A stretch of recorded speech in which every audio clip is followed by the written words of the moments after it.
$1 billion telescope is minutes from cancellation when shy young Nora whispers to her Grandma Ruth, a 68-year-old former mission specialist, "Those solar panels are arguing, not talking." What she reveals next turns panic into possibility and gives 2 generations of women the chance to rewrite space history together. Red strobes washed over the vehicle integration bay, turning silver struts the color of warning roses. Technicians sprinted beneath the half-assembled Horizon Star telescope, their footsteps echoing like hurried heartbeats. A glitch in the deployment sequence, one nobody could trace, had frozen the giant mirror's pedals mid-test. If they couldn't prove full deployment by midnight, tomorrow's launch permit would be revoked, wasting 10 years of work and every dime of Grandma Ruth's once proud retirement fund. Ruth Fletcher, white hair tucked beneath a visitor's cap, stood at the observation rail gripping her cane. She'd spent 3 decades at NASA, but tonight she was supposed to be just a chaperone for her 11-year-old granddaughter, Nora. The girl lingered beside her, sketchbook hugged to her chest, wide eyes absorbing the storm of adult panic below. "Temp sensors are clean, actuators still stalled at 38 degrees, an engineer shouted. Another cursed the software, the wiring, the budget cuts, everything except the empty silence ticking away their launch window. Ruth's phone buzzed. Flight Director Gomez. "Ma'am, headquarters wants options. If we can't find the root cause in 2 hours, we scrap." Her knees ached, but the ache of seeing her life's final project collapse hurt worse. She turned to escort Nora back to the visitor's lounge, shield the child from the meltdown. That's when Nora tugged her sleeve. "Grandma, why are the mirrors blinking out of order?" Ruth blinked. "Blinking?" Nora pointed to the live telemetry wall, tiny green lights marking motor positions. Half of them pulsed in a strange rhythm, not random, not uniform. "It looks like they're trying to spell something, but everyone's talking over them." Down on the floor, alarms beeped louder. Ruth's pulse did too. She'd retired before kids learned coding in middle school, but she knew a pattern when she saw one. "Stay right here, sugar," she whispered, mind racing. "Grandma's got one more mission." Ruth guided Nora to a quiet break room lit by humming vending machines. Engineers darted past the doorway, their voices jagged with frustration. On a round table lay discarded printouts of deployment logs, lines of numbers nobody could tame. Nora opened her sketchbook, fish-tailed braids falling forward as she flipped past doodles of planets. "Grandma, look." She overlaid a transparency sheet from the trash onto her drawing of the telescope. Then she clicked a purple crayon and, one by one, copied the pulsing green lights she'd memorized into tiny stars across the page.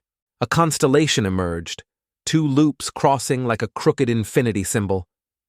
"They're taking turns, but the turns fight each other," she said, circling the intersection.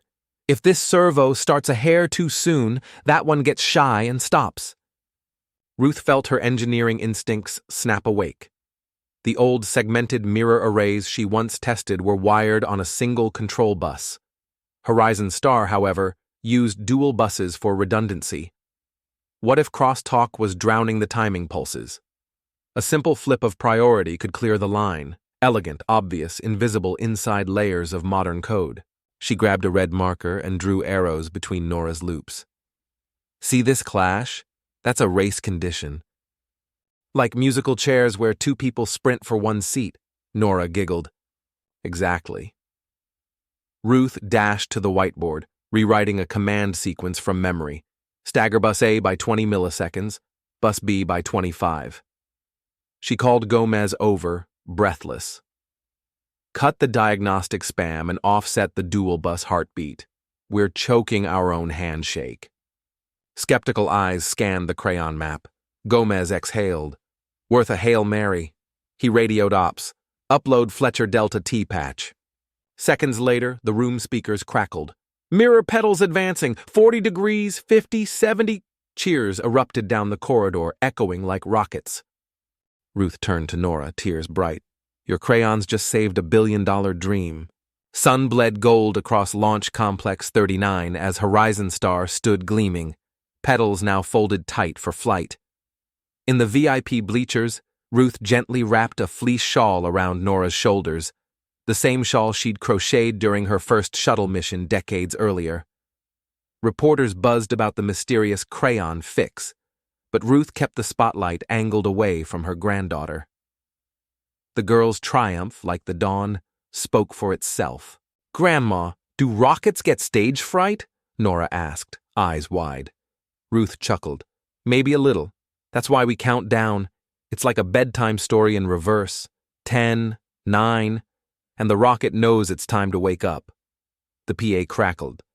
Guidance green, bus synchronization stable, Fletcher offset locked. Applause fluttered through rows of silver-haired retirees who had once worn the same NASA badges Ruth kept in a jewelry box. T0000. White fire roared, shaking aluminum handrails and arthritic knees alike. Horizon Star climbed, slow as a sunrise, then faster than a gasp. Nora pressed both palms to her chest, feeling engine thunder thrum against her heartbeat. 70-year-old women around her wiped tears beneath cat-eye glasses, remembering their own forgotten equations, solder joints, and night shifts. The launch wasn't just a telescope. It was every dream they had parked for family, for bills, for society's polite ceilings. When the rocket became a star itself, Ruth exhaled the breath she'd held for years. NASA's feed showed the first autonomous command packets, each precisely 20 milliseconds apart. No arguments, only harmony. Night settled over Cocoa Beach before the celebration wound down. Back in Ruth's condo, Nora brushed her teeth while humming the countdown. Ruth tucked her in, stroking the braid that peeked above the blanket. "Grandma, will the telescope remember us?" the girl mumbled. Ruth kissed her forehead. "Every time its mirrors open, it will whisper our lullaby of taking turns, and the universe will listen." Outside, the ocean echoed distant boosters falling away. Soft thunder, like an old woman's heart still ready for tomorrow's sky.